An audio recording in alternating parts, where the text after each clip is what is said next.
Obrigado, Senhor. Obrigado, pastor. Obrigado, irmãos. Esse é o maior pequeno grupo que já vi na minha vida. Vou garantir. Eu estive em Santarém uns anos atrás, talvez 10 anos atrás, onde vi o que pequenos grupos podem realizar, com a ajuda do Senhor, obviamente. Em Santarém tem uma igreja chamada Paz, P-A-Z, que naquela terça-feira reuniram 2.000 líderes de grupos. E na quarta-feira nós demos uma volta na cidade, encontrando dezenas de pequenos grupos. Naturalmente não deu para visitar 2.000 grupos. A cidade tem sido transformada por pequenos grupos. E eu acredito que isso é possível se Cristo não voltar antes. Que os irmãos que têm isto no coração, de levar gente solta, que não tem destino nenhum, a não ser o destino que a Bíblia diz, chamado inferno, a vir juntos e conhecer a maravilha do reino que Nicodemos ouviu Jesus falar pela primeira vez, com certeza na sua vida, que ele precisava nascer de novo. O reino, que é o nosso tema desta noite, é um tema que cria bastante confusão em nossas mentes. E logo os irmãos vão perceber a razão. A palavra basileia, em grego, de fato não significa reino no sentido de reino unido. É uma palavra que significa reinado, ou domínio de um rei.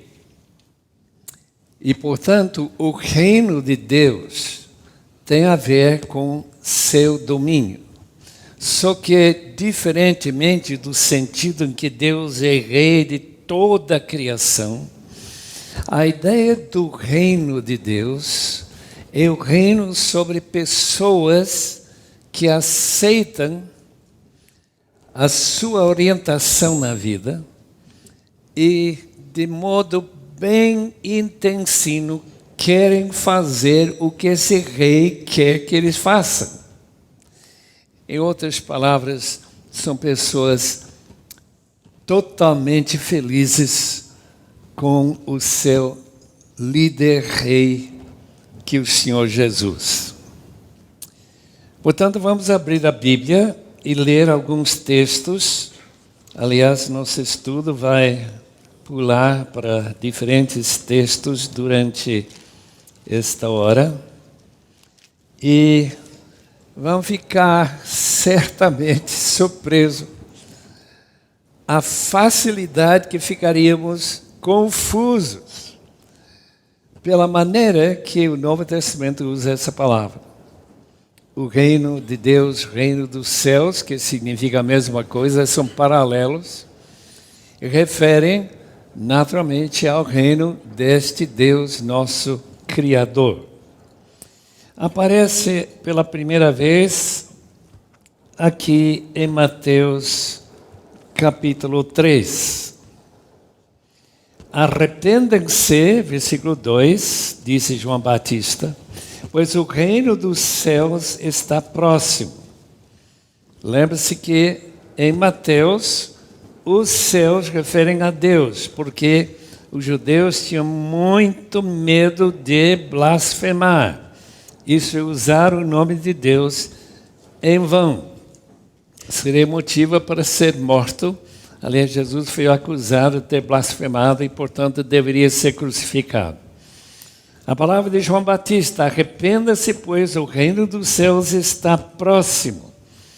E logo tem uma discussão sobre essa palavra próximo, porque em grego pode significar já chegou, ou pode significar que está para chegar. E a escolha desta maneira de entender foi feito pelos tradutores de NVI, e quase todas as versões seguem essa ideia. E é justamente isso que é estranho na maneira que se fala do reino. O reino tem chegado, vamos ver textos em que o reino já está aqui, e vamos encontrar outros textos onde o reino ainda não veio. O mais famoso está no Pai Nosso, venha o teu reino, porque não veio ainda. Portanto, vamos dar alguma olhada para esses textos. Mas, em relação à mensagem de João Batista, que está preparando o caminho para a chegada do Senhor, assim diz o texto de Isaías, que ele cita, está pronto para chegar. E para ele chegar, ele precisa ser bem recebido. E os irmãos sabem que Jesus Cristo não foi tão bem recebido, sendo esse rei do reino de Deus. Logo estaremos vendo, se o tempo nos der, que o reino de Deus e o reino de Jesus Cristo é o mesmo reino, não tem distinção absolutamente nenhuma. Então ele está chegando.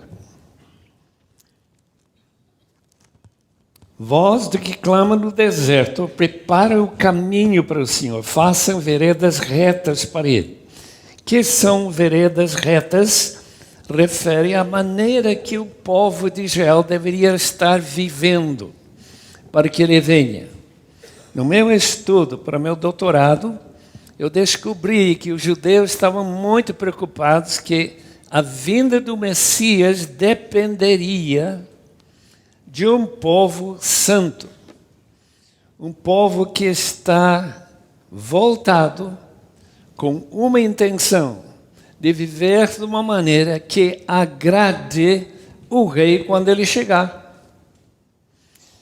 Eu não sei se o povo de Deus hoje estão tão preocupado com a santificação para que Jesus venha. Mas a ideia dos judeus, e até encontrei uma frase que diz assim, se um judeu for absolutamente santo, o Messias chegaria.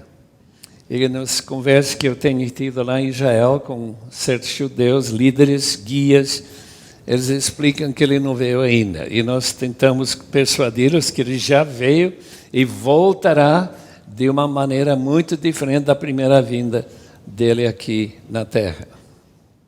Portanto, essa palavra de João Batista, arrependam-se, sejam batizados para remoção dos seus pecados, uma maneira exterior de dizer, eu estou rejeitando minha vida pecaminosa para agora me preparar para a vinda do Rei Jesus, o Messias ungido de Deus. Nesse texto, portanto, arrependimento é a maneira em que se prepara para a vinda desse rei. Nós todos sabemos que a volta de Cristo está impedida por alguma coisa. Sabem disso, não? Senão ele teria vindo. A razão não é somente o fato que tem que haver muita gente pronta para recebê-lo, mas o fato é que tem gente esperando ouvir essa notícia de preparar-se para a vinda do Messias em lugares que nunca ouviram falar do seu nome. Nossa lua de mel se realizou em Guatemala, onde a minha irmã tem vivido mais de 60 anos junto com meu cunhado, traduzindo e revisando traduções da Bíblia em línguas indígenas. Guatemala fala 26 diferentes línguas, num país desse tamanho. O que nos impressionou bastante nessa viagem, de chegar entre alguns índios chamados Tzeltales, no sul do México. E pela graça de Deus, estava lá um amigo meu que estudou conosco no Wheaton College, que estava com asas de socorro, E como ele estava fazendo uma viagem para aqueles celtales, a Patrícia e eu fomos juntos para descer perigosamente na floresta numa pista desse tamanho. Mas o que mais me impressionou ainda, que fomos conduzidos para uma choupana pequenina, de índios celtales, que se nós tivéssemos chegado talvez 10 anos anteriores, teríamos sido mortos. Tudo mudou quando Mariano Slocum chegou lá no México, aprendeu espanhol, depois buscou alguém que podia ser informante, isto, uma pessoa que podia interpretar o ensino da Bíblia, o interesse, por exemplo, do livro de Marcos, se não me engano, que ela estava traduzindo por um certo Dom Julio, que durante a tradução, ajudando aquela jovem que perdeu seu namorado com leucemia, mas veio sozinha, e aquele Dom Julio diz, é tão importante essa notícia sobre a vinda do rei, que eu preciso falar para o meu povo, que não sabe nada disso. Ele semeou as boas novas do reino, e o resultado foi que mais ou menos metade da tribo se converteu. Algo impressionante. Eles saíram de casa sábado à tarde para chegar na igreja 9 horas da manhã, e para estudar a palavra de Deus, como os irmãos fazem em seu pequeno grupo. Hoje, com certeza, tem grupos reunindo por toda aquela região com montanhas bastante acentuadas. O reino de Deus, portanto, é um reino que convida perdidos ou pessoas que nem sabem que existe um rei, se prepararem para a sua vinda. E quando todos os povos e línguas e etnias que foram pagos na cruz estão prontos para recebê-lo, segundo Mateus 24:14, ele voltará para reinar sobre a terra, naquele reino milenar, durante 1000 anos, segundo Apocalipse capítulo 20. Portanto, fundamental, tanto na mensagem de João Batista, como a mensagem de Jesus Cristo. O reino está próximo. Aliás, já está aqui na pessoa do Messias, o rei está aqui. Ele está demonstrando na sua maneira de buscar pessoas prontas para receber essa mensagem, que ele seja o rei e que se submetem para ele e se tornam súditos desse rei. Sua Bíblia, todo mundo trouxe Bíblia, capítulo 5 de Mateus. Quando eu estive lendo esse texto, e já li pelo menos 100 vezes, ou talvez 200 ou 500, bem-aventurados os pobres em espírito, pois dele é o reino dos céus, já é deles. Em outras palavras, eles são pessoas que já estão arrebanhados, diferentes dos súditos do imperador Satanás, e têm tido uma mudança de espírito, de riqueza de espírito, para pobreza de espírito, e deles já é o reino. Em outras maneiras de dizer a mesma coisa, eles, por terem recebido a mensagem do Evangelho, das boas novas que Jesus é o Rei, eles têm se tornado pobres em espírito. É algo que muita gente nem nota, que o crente é diferente do não cristão, neste ponto-chave. Como súdito do reino, ele é pobre em espírito. Pobreza em espírito simplesmente quer dizer que ele entregou todos os seus direitos a esse rei. Ele não tem direito nenhum a dizer, eu quero viver em Vinhedo, ou talvez, se melhor, em Valinhos, eu vou para lá. A qualquer lugar onde eu fico melhor, eu vou. E nem consulta o rei por onde ele devia ir. Os irmãos, quando eu penso que eu não tinha nem 0% chance de estar aqui esta noite, não fosse pelo fato que Leslie Shedd, dona Della Shedd, no Instituto de Moody, há mais ou menos 95 anos atrás, decidiram se há índios na Bolívia que nunca ouviram falar de Jesus, se tem menos de 10 crentes entre 1 milhão de índios quechuas, nós vamos para lá e não para a Índia. Porque se eles tivessem ido para a Índia, pode ter certeza que eu não estaria em Vinhedo nesta noite. Deus é assim.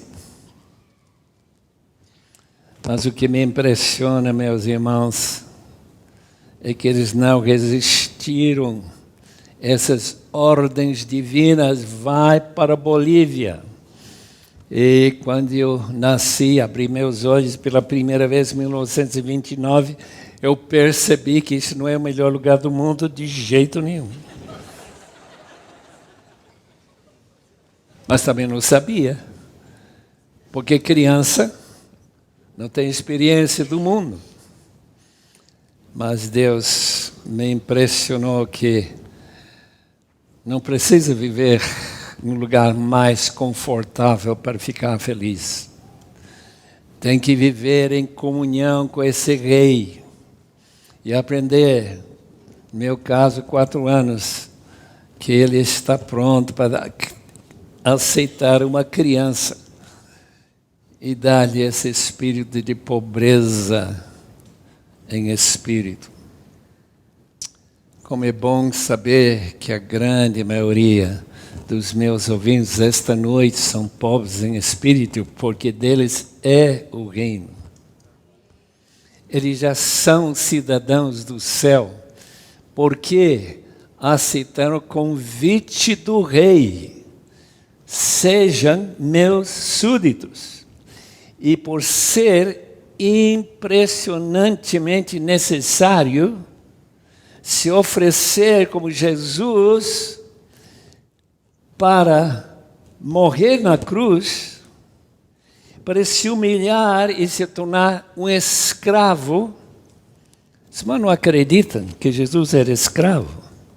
Olhe na sua Bíblia em capítulo 2 de Filipenses. Muitas Bíblias ofuscam esta frase, capítulo 2 e versículo 6. Paulo está discursando sobre a mente de Cristo, que embora sendo Deus, não considerou que o ser igual a Deus era algo a que devia apegar-se. Completamente contrastante com Adão, que estava insatisfeito com a palavra de Deus para não comer dessa fruta. Desobedeceu, mostrando o que a Bíblia chamaria de riqueza de espírito. Que eu tenho direitos e que eu não vou me submeter essa ordem de Deus. Ele não considerou que ser igual a Deus era algo que devia pegar-se, mas esvaziou-se a si mesmo, vindo a ser escravo, tornando-se semelhante aos homens, e sendo encontrado em forma humana, humilhou-se a si mesmo e foi obediente até a morte. Morte vergonhosa no extremo de uma cruz. Para quê? Para mostrar-nos e para salvar-nos, para tomar sobre si nossa injustiça e trocar com sua justiça. De maneira que eu não tenho direito absolutamente nenhum de entrar no céu, aquele santo lugar, ao não ser por uma justiça que não seja minha. A justiça do meu rei. Se por acaso o arcanjo Pedro, e não sei quem vai encontrar você quando chegar na porta do céu, e você tocar a campainha, e a porta abrir, e ele perguntar que direito você tem de entrar nesse santo lugar, para que pecado nenhum entra.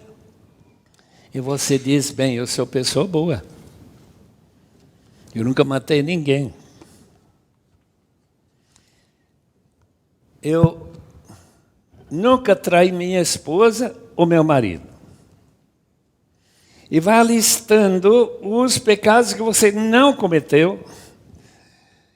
E esquece de falar daqueles que você cometeu.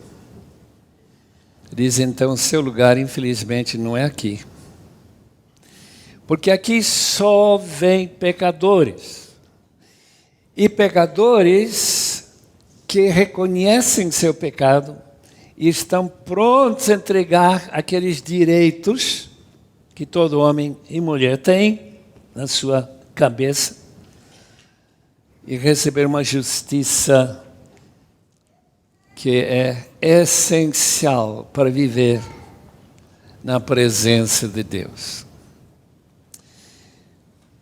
Queridos irmãos, como é fácil esquecer que os pobres de espírito deles é o reino. E aqueles que são ricos de espírito não têm chance. Não tem chance, não.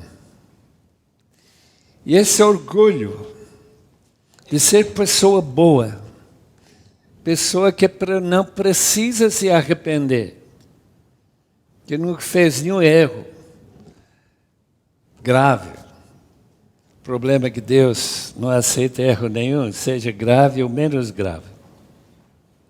Não importa. A proclamação do Evangelho de Cristo garante que o reino pertenceria àqueles que, como criança, não têm nenhuma justiça própria. Aliás, pecadores piores do que criança é difícil encontrar. Alguém explicou que uma criança, se tivesse o tamanho, uns 110, 20 quilos, mataria a mãe, por ela não dar o seu leite no instante que ele queria. Não, são impacientes, eles gritam, eles mostram que têm direitos. Mas Jesus diz, se você não entra no reino como pecador e reconhece que não tem nenhum direito, e que essa mãe que cuida dessa criança, que tem uma paciência interminável, está simplesmente refletindo algo sobre a natureza de nosso Rei, o Senhor Jesus Cristo. Versículo 12 de capítulo 5 diz a mesma coisa, que aqueles que são perseguidos por causa do Evangelho, por terem reconhecido Jesus como o único meio de salvação em Cristo, deles é o reino. Deixe-me ler esse texto para quem não lembra. Bem-aventurados os perseguidos por causa da justiça, pois deles é o reino dos céus. A Bíblia ensina que tem dois reinos. O reino de Jesus, reino de Deus, e o reino do diabo. Ou se quiser, na sua versão, talvez encontre essa palavra império das trevas. Colossenses capítulo 1 e versículo 13. Nós damos graças a Deus que nos transportou do império das trevas para o reino do seu Filho amado. Em outras palavras, nós fomos retirados desse império, desse reino satânico e transferidos para o reino do seu Filho amado. Portanto, nesta luta cósmica entre Jesus e o diabo, entre o Filho de Deus e aquele que é só mal, 100% mal.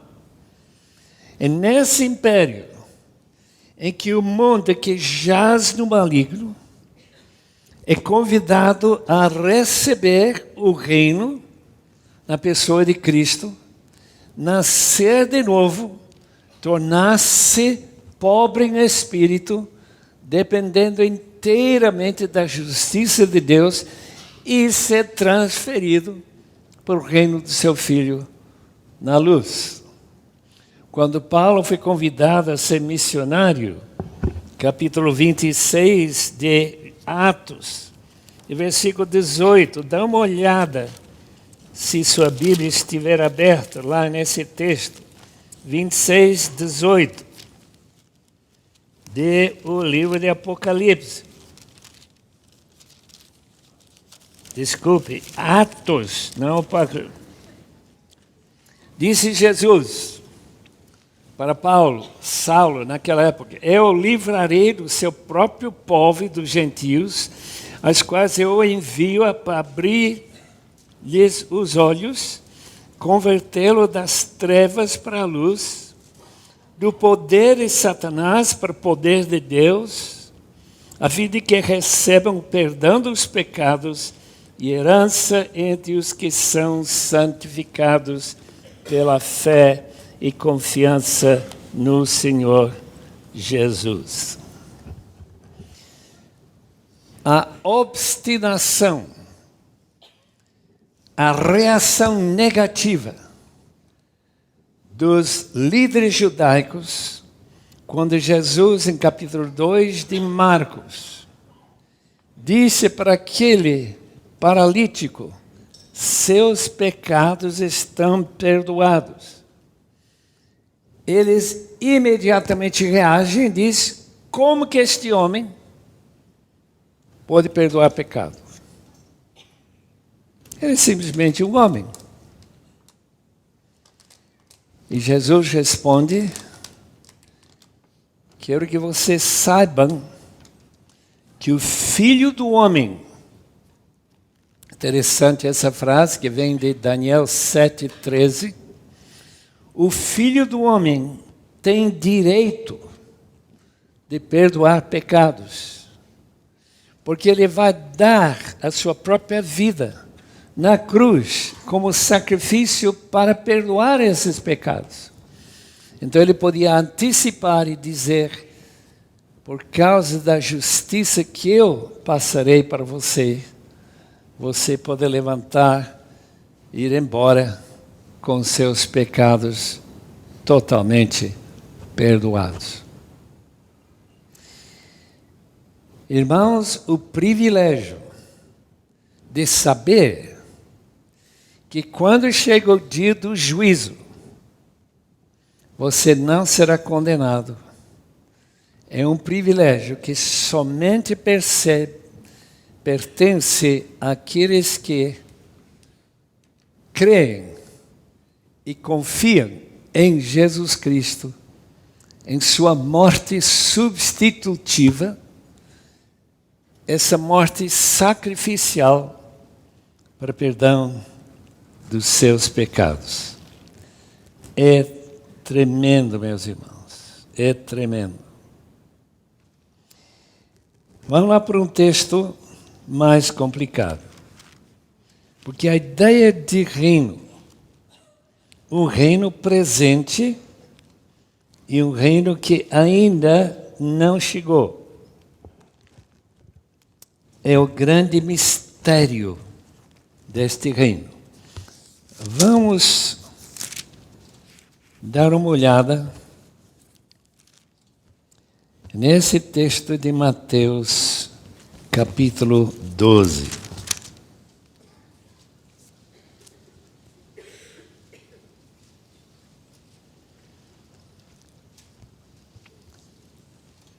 Versículo 22. Depois disso, levantaram-lhe um endemoniado, que era cego e mudo. Jesus o curou, de modo que ele pôde falar e ver. Todo o povo ficou atônito e disse: não será este o filho de Davi? Isto é o Messias? Mas quando os fariseus ouviram isso, disseram: é somente por Beelzebu, nome de Satanás, príncipe dos demônios, que ele expulsa os demônios. Jesus, conhecendo os seus pensamentos, disse-lhes: todo reino dividido contra si mesmo será arruinado. E toda cidade ou casa dividida contra si mesmo não subsistirá. Se Satanás expulsa Satanás, está dividido contra si mesmo. Como então subsistirá seu reino? E se eu expulso demônios por Beelzebu, por quem os expulsam os filhos de vocês? Por isso eles mesmos serão juízes sobre vocês. Mas se é pelo Espírito de Deus que eu expulso os demônios, então chegou a vocês o reino de Deus.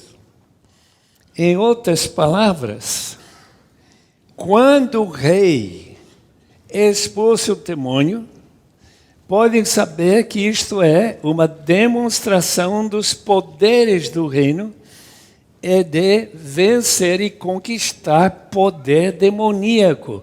Eu não sei se alguém aqui já teve o privilégio de expulsar um demônio. Não é brincadeira, porque alguns demônios são bem rebeldes. Por exemplo, Erlo Stegen foi convidada por uma senhora em Mapumulo, uma mulher que vivia lá no interior, a tirar o demônio de sua filha, que estava amarrado quando chega lá, o poste que segurava a choupana daquela mulher. Sua perna toda cortada por um arame pelo qual ela estava amarrada à poste. Mas por que não soltar essa menina? Deve estar sofrendo terrivelmente com aquela ferida que o arame está produzindo. Se soltar, ela vai espantar todos os meninos da escola. Eles tentaram expulsar aquele demônio, o demônio não aceitava de jeito nenhum a autoridade deles. Ele era pastor missionário lá em Mapumulo.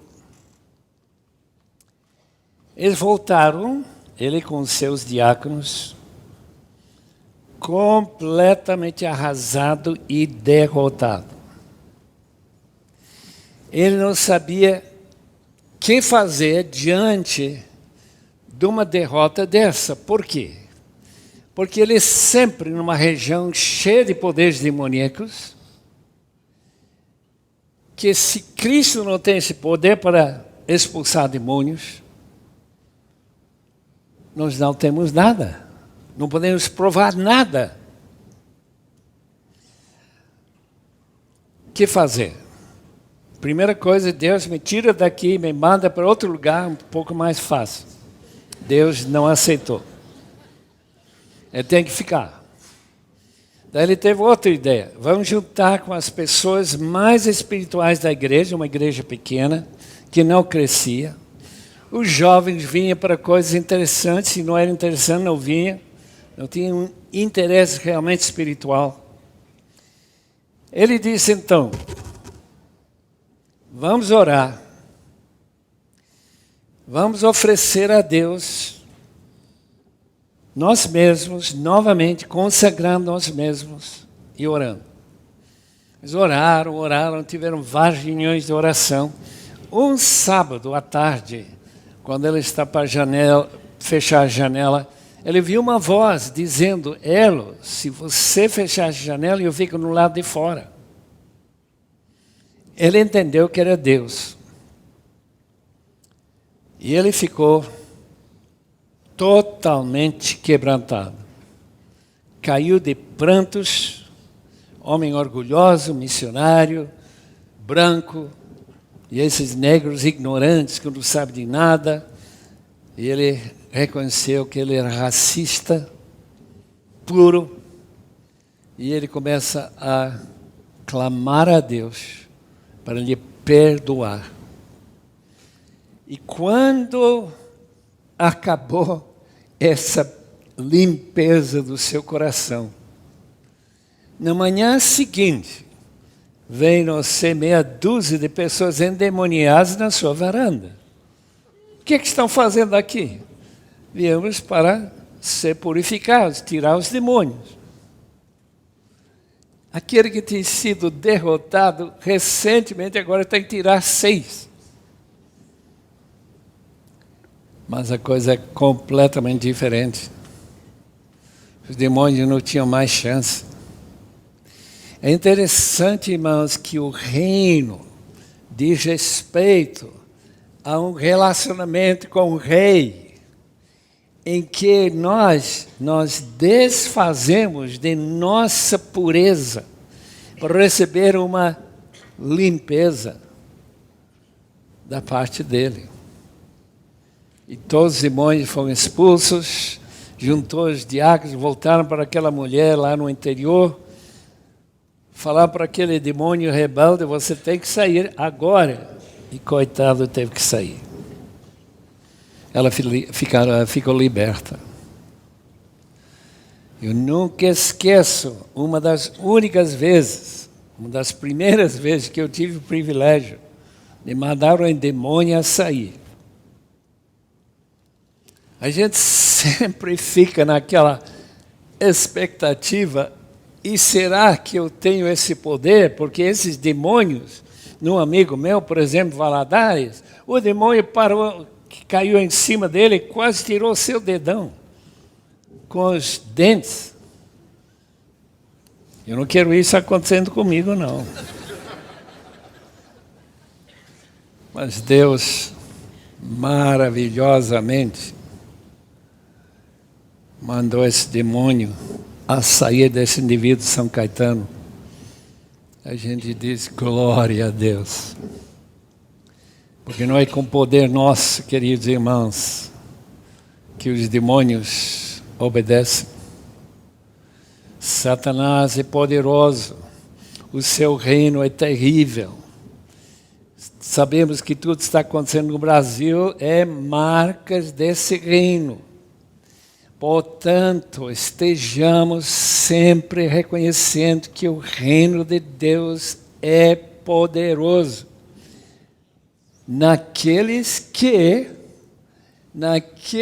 que estão em condições de usar esse poder que existe no reino do Senhor.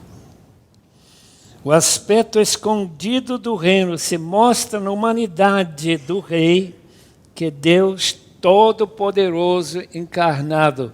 Aqui temos um mistério teológico que ninguém explica. Como que Deus, aquele que criou o universo tão tremendo, agora já estamos sabendo que não sabia quando era criança, a gente olhava e via uma galáxia além da nossa. E agora fala que tem 100 bilhões de galáxias no universo. E quem fez toda essa galáxia? Porque Cada estrela começou a brilhar há algum tempo. E só começar já indica que foram criados. A Bíblia diz que Cristo criou todos esses trilhões, quadrilhões, quintilhões de estrelas. Tantas estrelas, diz um astrônomo, como tem grãos de areia de todas as praias do mundo. Mas sabe que tem muita areia em volta de todos os países do mundo. Só a Indonésia tem 13 mil ilhas. Imagina quanta praia. Pega uma mão cheia e pensa que uma dessas grãos de areia representa uma estrela que é 1 milhão de vezes maior do que o nosso mundo. Que grande é nosso Deus! O problema é se ele vai demonstrar, se ele vai se humilhar até tomar sobre si mesmo carne e sangue e morrer vergonhosamente numa cruz. E quando Jesus convida a gente a segui-lo,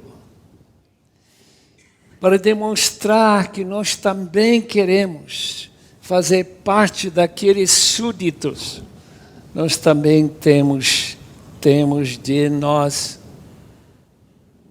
tomar nossas cruzes e seguir nos passos de Jesus. Esse é o mistério do reino.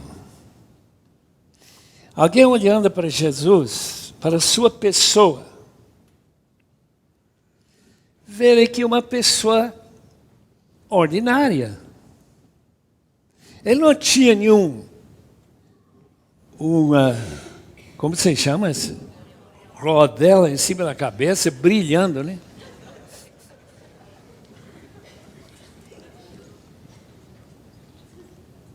Era um simples homem. E quando Pilatos pergunta, você é rei? Jesus diz, você disse? Talvez melhor, meus seguidores dizem. Mas o meu reino não é deste mundo. João 18:36. Meu reino é completamente diferente dos reinos deste mundo, que se mostram poderosos através de matanças, através de armas até atômicas. Meu reino se demonstra através da humilhação, através da pobreza de espírito, através da humildade e mansidão. Aprendam de mim. Venham-me todos que estão cansados e oprimidos e sobrecarregados. Eu vos aliviarei. Como? Tomando meu jugo sobre vocês. E lembre que esse jugo parece exatamente como uma cruz. O reino, portanto, veio na pessoa de Cristo. Lucas 17. Eu vou ler esse texto para os irmãos, versículo 20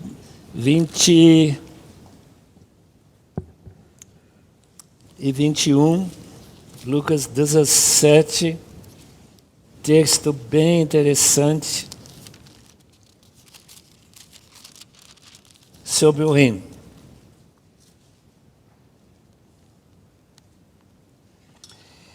Certa vez, tendo sido interrogado pelos fariseus, 17:20, quando viria o reino de Deus?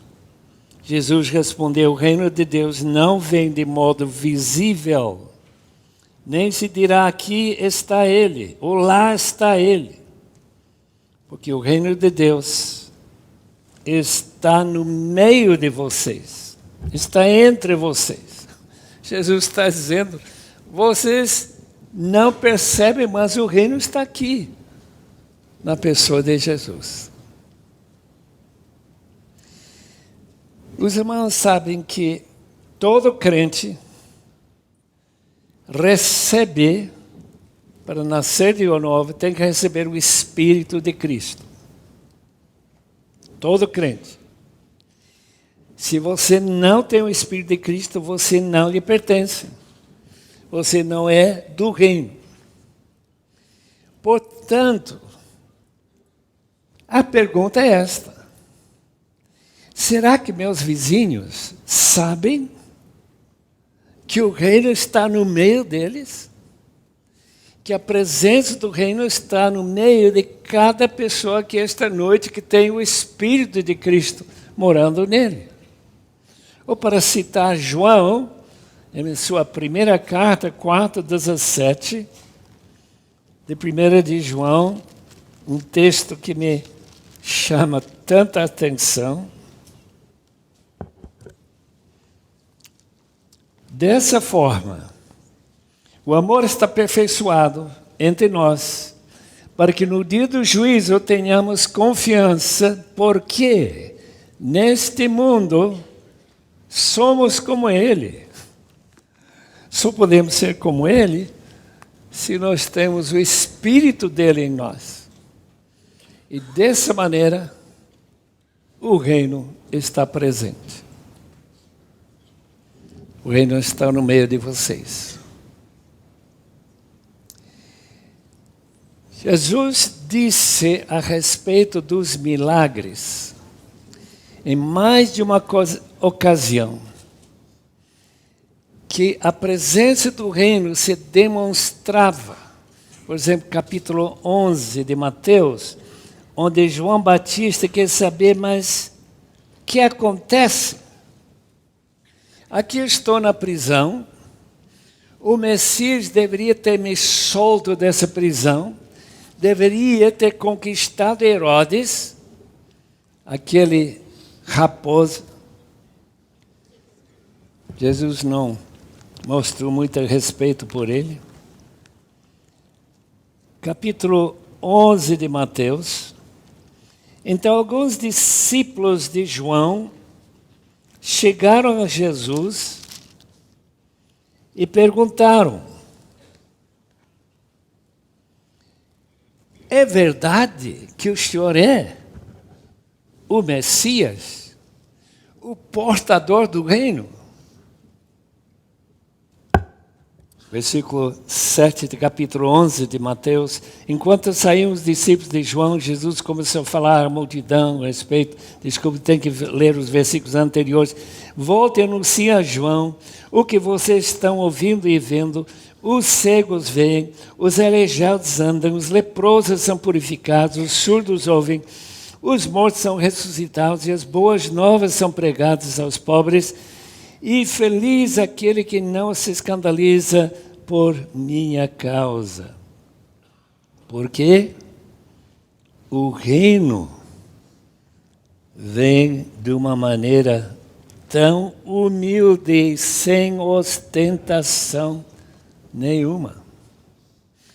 João estava esperando um Messias tipo Alexandre o Grande, que conquistaria todos os inimigos, inclusive Roma.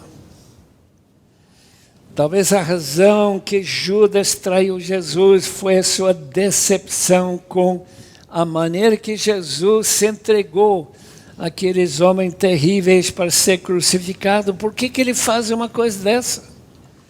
Quando ele tem poder para matar todo mundo.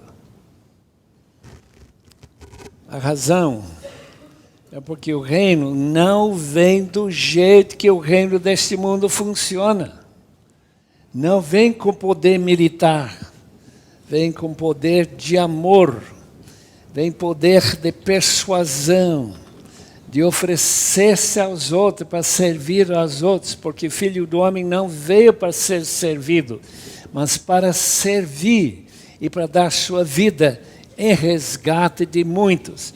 Em outras palavras, para ser aquele servo de Yahvé, em capítulo 53 de Isaías. E tomar sobre si os nossos pecados. Mas o reino virá ainda. É como se o reino chegasse apenas em sombra. Dr. Donald Barnhouse estava sentado ao lado da sua filhinha. Eu gostava tanto de ouvir aquele homem quando eu era seminarista em Filadélfia. Dr. Donald Barnhouse. Ele estava no carro, levando a filhinha, depois da morte de sua esposa, mãe dessa criança. De repente, a criança fez a pergunta para o pai: papai, se Jesus morreu por nós e por mamãe, por que ela teve que morrer? E pastor Dr. Barnhouse não tinha resposta imediata, não. De repente, esse príncipe de ilustrações viu a sombra de uma carreta passando na outra faixa da estrada e jogando sombra sobre eles. Minha filha, o que você preferiria? Preferiria que aquela carreta passe por cima de você ou a sombra? Ah, papai, a sombra. A carreta passou por Jesus, minha filha, e a sombra passou por mamãe.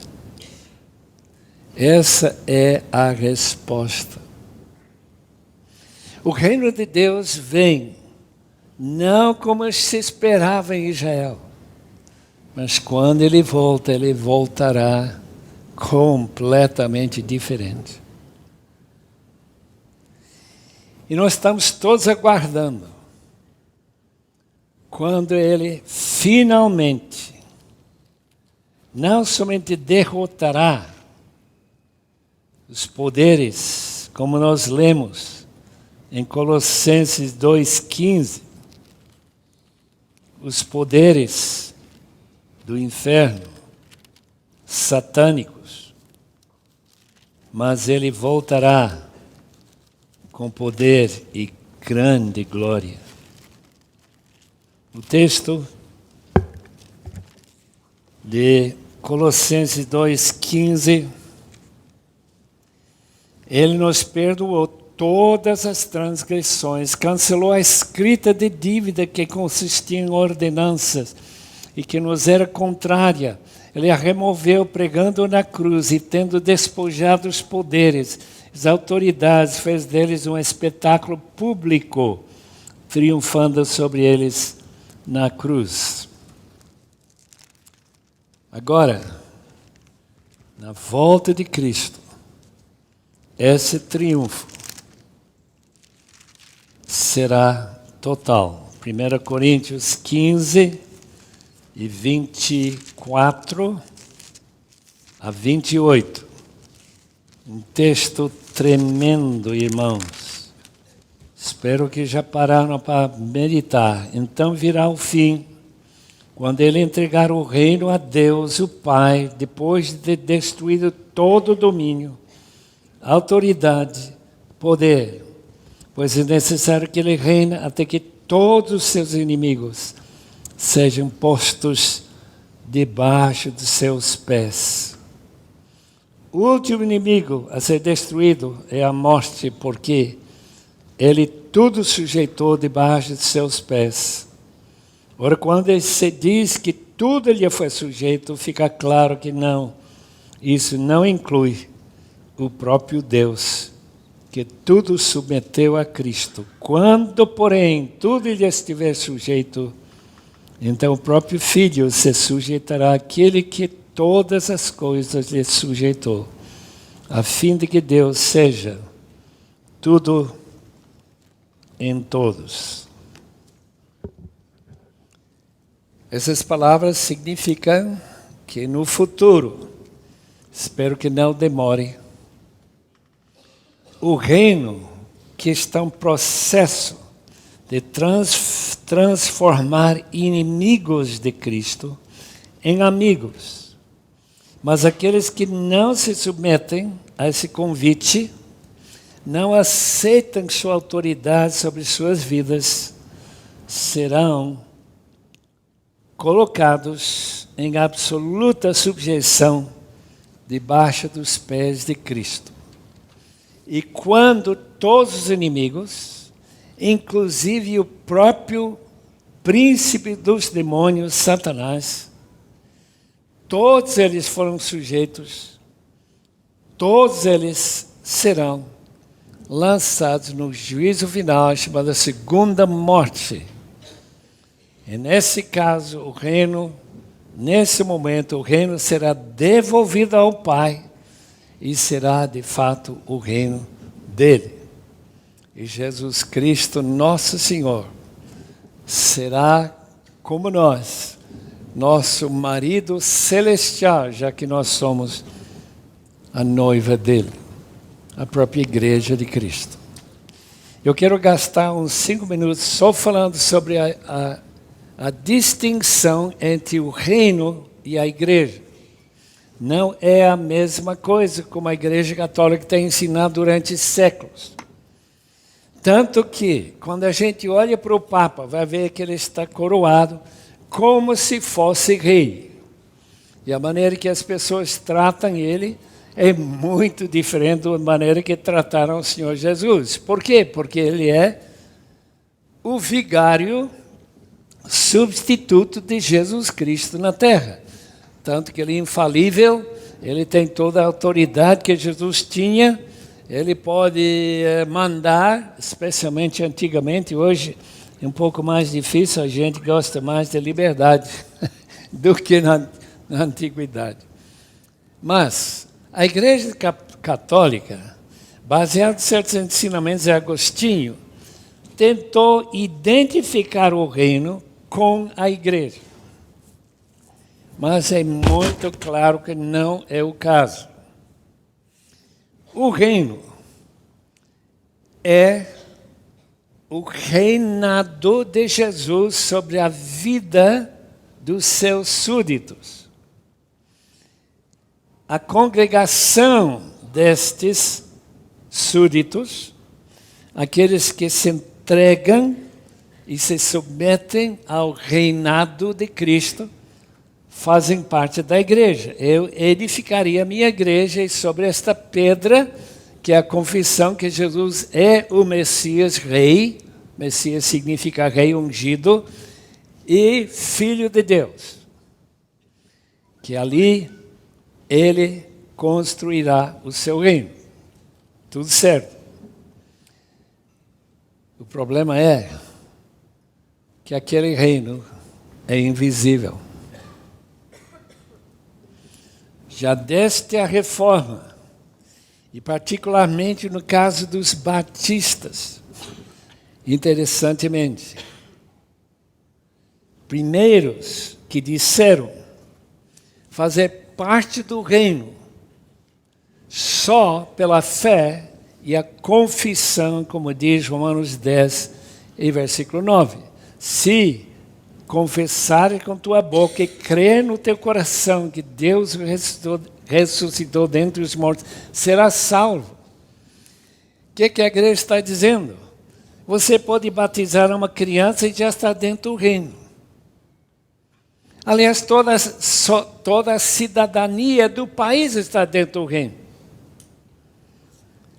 Batista diz, não. Você se torna membro do reino somente se você declara publicamente que Jesus é seu rei.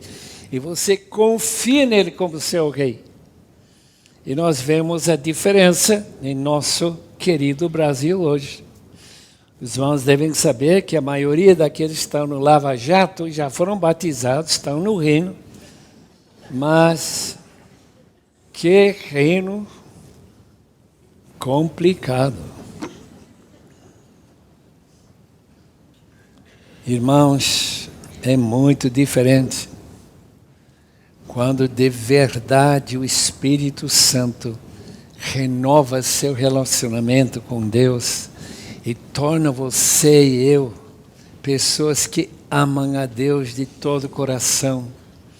Que você que odeia o pecado, quer deixar o pecado a todo custo. E fica sempre reconhecendo que somos pecadores e precisamos sempre ser lavados no precioso sangue de Cristo. O reino virá assim. Ela se tornará bem visível. Quando Jesus voltar, eles reinarão sobre a terra, assim diz o livro de Apocalipse, pelo menos 2 vezes. E nós, se sofrermos com Cristo, também com Ele reinaremos. Privilégio. Julgar os anjos, assim diz 1 Coríntios 6. Julgar aqueles que não morreram na volta de Cristo, não sei quem serão eles, mas de qualquer forma, durante o milênio, estaremos acompanhando Jesus a reinar com Ele até todos os inimigos ser sujeitos a Ele. E o inferno e o último inimigo, diz o texto, 1 Coríntios 15, o reino incluirá como último inimigo a morte. Nunca mais vai pagar um jazigo. Nunca mais vai colocar um caixão dentro daquele buraco.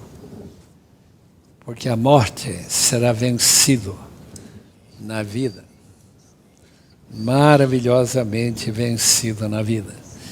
E quer dizer que o pecado será vencido porque a razão de ter sepulcros é unicamente por causa de nosso pecado.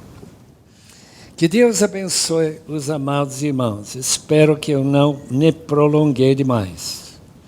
Eu tenho o meu relógio 9:30, mas ninguém me falou que tinha que parar antes, portanto agora estou parando.